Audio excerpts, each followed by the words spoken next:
I just want everyone to know that we are people who love each other. Enough to be able to do this impromptu. They had no idea. All right, you're sorted now. Okay. Love these kids. My name is Admay. I go by Admay. It's the only name, so please call me Admay. I am one of the faculty directors, along with my beautiful comrade in arms over here, Suzanne Memo. I'm the faculty director for the Duke side of this Duke-UNC Peace Center, but I say go blue, both colors. So I'd like to say, in terms of thinking about what these beautiful people have put in front of us today in this very last panel, that John named Healing the Injured, that one of the things they do so beautifully is to be very real about the injury. That this is not what Hafiz has called peaches and cream approaches to human rights, right? To the right that people have to be whole, to be held and protected. And so one of the things that I love about each of their presentations is that they show us the brokenheartedness that each of them have dwelled in. So I want to remind us of that brokenheartedness. Sharmeen, the way you talked about the weight of Shaina's mother literally breaking her. Hafiz, the 36 hours, and how you sat there broken, exhausted, with the blazing gold and green field behind you.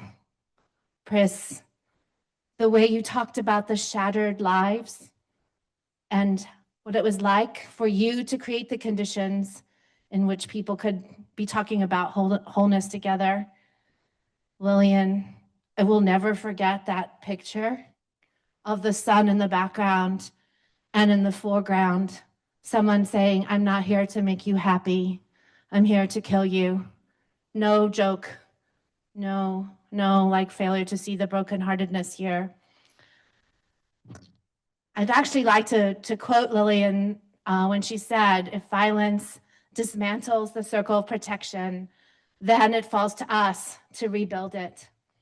This is what I love about our Peace Fellows, what I love about this program, is that we bring people here who are really making it their purpose to rebuild it. And they're picking up on what Khalid said so beautifully. Keeping hope alive for someone else is what we do. Where'd he go? And that your hope is not something you can feel on your own. You really need each other to do that. Debbie, we come home to relationships. So, of course, this is the answer that these beautiful people give us, that in the response to this brokenheartedness, as people literally mend the brokenhearted, we get the story from each of them. Let me start with Lilian in this case, right, where it's a bachazado, where a person's identity has been ruptured. They get a new name based on their strengths. They come home to themselves in relationship to others. In the case of Pris, here you have a quilt of the wholeness where people can literally say to you that this is home, that they've made it, that they find comfort in each other as a unit and as a group of people together, thanks to what you pulled together. Hafiz, you gave us the language. The first circle of peace is the family, the traditional family, the chosen family. And Sharmeen, everybody is crying when they think about your mother and the rock solid foundation of love that you have carried forward from her. Thank you so much, all of you. The question I'm going to pose with that prerogative of being a moderator, and then I really do ask, if you want to ask these beautiful people a question, please indicate so that you can get the mic. What is it about the work that you've just presented to us that inspires you? And how will you carry that inspiration through whatever you do next? Usually it's ladies first, but okay. What inspires me is how simple the core question is, and obviously there is a caveat to that. We send people into the hardest environments on earth, and we don't ask who's looking after them. That's not a funding problem, that's essentially a design problem. And the evidence says we can start fixing it. Gilling's changed how I see that. I came in thinking about individual patients, and I'm leaving thinking about systems. Probably that's the most abused word today, so I'll just say frameworks. That shift is what turned this presentation from a personal story into something I think has legs. What I want to do next is keep working where mental health meets public health, meets the well-being of children and young people, because the earlier you intervene in these cycles, the more you change. The first circle isn't just an architecture I built for a conference. It's how I want to approach the work from here. What inspires me is mostly the work on gender that I've been doing. I was pretty young when I realized that there was discrimination based on gender. And as someone who always said, "Oh, you can't tell me to do something because I'm a girl," was always my way of responding to my parents. And I had parents who accepted that and who were like, okay, they'll never use the word, "You do this because you're a girl." That was never used at home, because they knew the moment they said that, nothing was getting done. But I saw how things were different for so many women out there. And also with me, like, even though I had progressive parents, but I had extended families that often restricted, had rules, would say things. So when I was working with community, what I realized was there was a big problem with gender. Like, this was a problem. Like, women were controlled in so many ways that men weren't controlled. And I experienced it personally. And that's kind of what inspired me to step into the work of gender. And that made me realize and think about choices. How many women have the ability to make choices about their bodies, even to get a tattoo, to get a piercing. And that expands to more further into reproductive choices.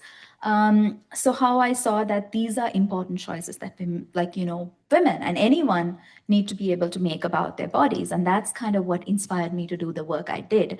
And coming here, the perspective changed more into how I can work in a more healing centered way. Mostly my work was around advocacy, policy level work, trying to kind of make noise, tell people this is happening, you need to listen to me. But also coming here helped me see how communities are harmed by this. And I think that's what I want to continue in my work, to explore how this can be healed and how we can also make change in the community level. Thank you. I'll try and keep it brief. Just to what inspires me about the work is that when I came to North Carolina on the Peace Fellowship, I came with burnout.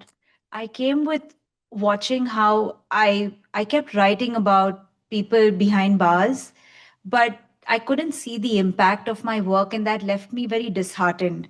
But when I came here, thanks to Rotary, I went for my AFE to California, and in the hills of Santa Cruz, I spoke to people who were formerly incarcerated, people who were now actively working.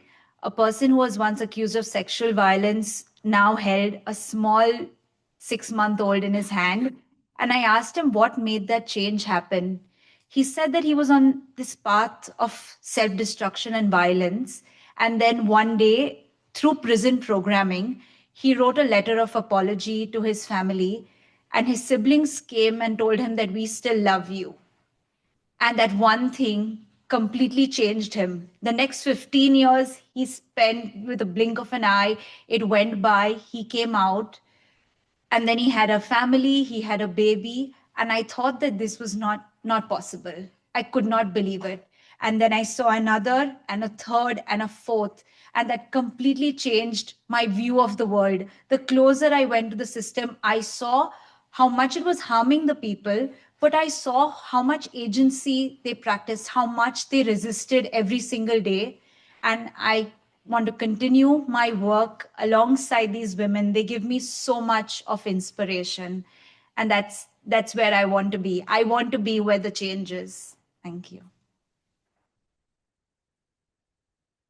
I'm really inspired by children's culture. So working with them for me is not just in service of them. It has a deep effect on my own healing, and this needs to be said. So I have found great masters in the little ones. They are capable of doing great things and remembering of things that we have forgotten. And above all, I think anyone who could picture a baby, just like a newborn baby, would agree that there is so much dignity, there is so much worth in that small life. And it really pains me that over time, children, they grow to forget that sense of self-worth. So I think it's both a motivation and a reward that I get from this work. And I will definitely carry this forward, regardless of what I will be doing.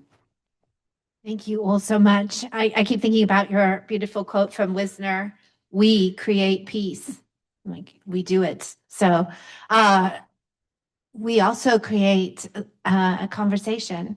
I'm wondering who would like to start the conversation. Anybody? Thank you. Go ahead.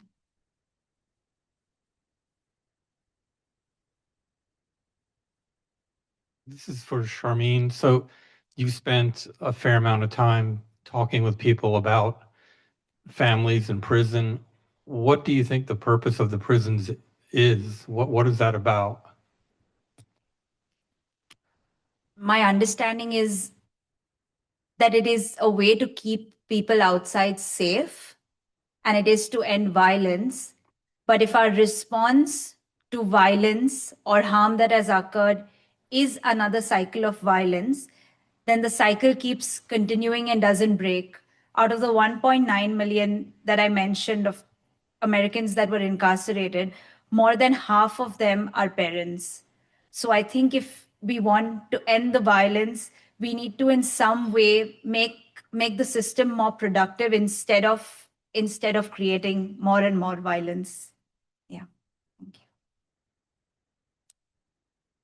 Anyone else? Do we have any from online? We do. Okay. For Hafiz, what was the hardest part about learning to let your support system in? And what advice do you have for peace builders who are used to being the strong ones?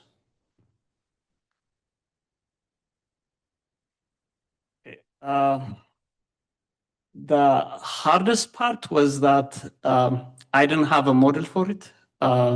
Nobody in my life had shown me what it looks like to be competent and vulnerable at the same time.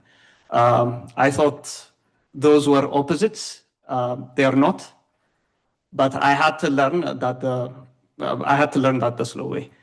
My advice is simple. You don't need to overhaul your personality. You just need one honest relationship, one person who sees you without the armor on. Start there, and you can build outwards. Beautifully said. Is that you, Laura? Go for it.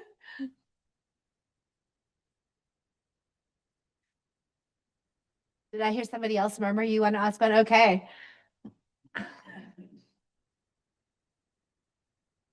Not hogging the mic if no one's raising their hand. So I know for all of you, you had done incredible work in difficult circumstances before coming here, and this has been a time to restore your motivation and rejuvenate yourself before you re-enter the field. And so, what practices in your own life are you hoping to carry forward from this experience as you go back to front facing work in those conditions? Lilian, will you go first? I think I was probably less burnt out and stressed when I was working in emergency contexts. No, but okay, it was a joke. What I really want to carry forward, I think, is this sense of having the trust in the people that surround me, even if from a distance, because we have built such strong human connections here. People that I would probably have never met in other circumstances. So I would very much like to carry this with me wherever I go. Having their trust and their presence in my life is something that that will definitely help me in the type of work that I do. And even if we're not in the same place, I want to be able to, you know, reach out to Sharmeen, Hafiz, Priskila, and all of us and say, I need a shoulder, I need an advice. So that's something that we developed here that happened quite organically. So I think it will all, as we go forward, it will follow us wherever we go.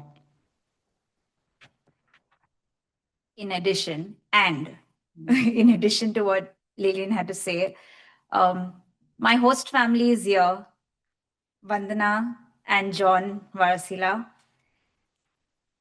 I have learned as much from them as I have learned from academic articles. I learned from them to show up for people in ways unimaginable. And I'm taking that spirit of positivity and hope from them. Every single day, I have seen them endure so much and then just show up as if nothing happened and everything is going to be fine and be there for me, as I have seen my professors do and the Rotary family do. So that's what I'm going to hold closest to me, the hope that there is so much of love in this community. That's what I'm going to take with me.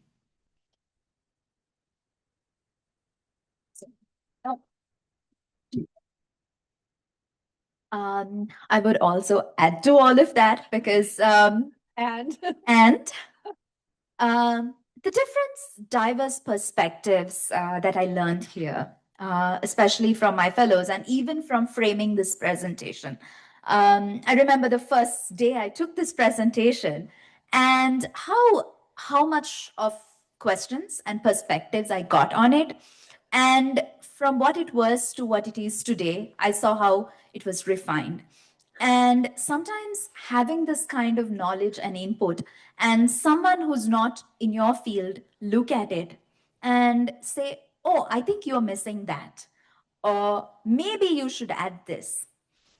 So I think that kind of perspectives that you get from your colleagues and friends here is so great. And also how that has changed my perspective in very different ways, because engaging a community in a meaningful way was something that I never thought could be done as simple as this. But the learnings here changed. So I think that's what I'm going to carry the most. For me, I came into this program as a physician. So basically that meant that my entire wiring is through the natural sciences lens. And having been placed with individuals from different backgrounds who don't necessarily see eye to eye, but who share the same goal of building peace, we have learned how to disagree agreeably. And that's one thing that I feel is missing from the discourse, because we have come to such a polarized world that having a conversation has become difficult, and you have conversations with people that you do not necessarily see eye to eye with, right? You gain something new, you add perspectives that you have not probably encountered before, but you do so with an open mind. So I don't say this lightly, but honestly speaking, some of the relationships that I have built here, I will cherish them for life. Some of them, I hope, will continue with me after this fellowship ends, right?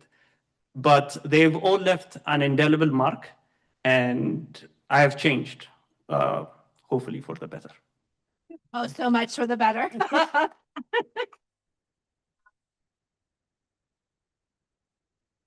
So I know that I saw Bill's hand, and I had the great fortune of being in a circle with Bill yesterday, so I'd love to hear what you have to ask.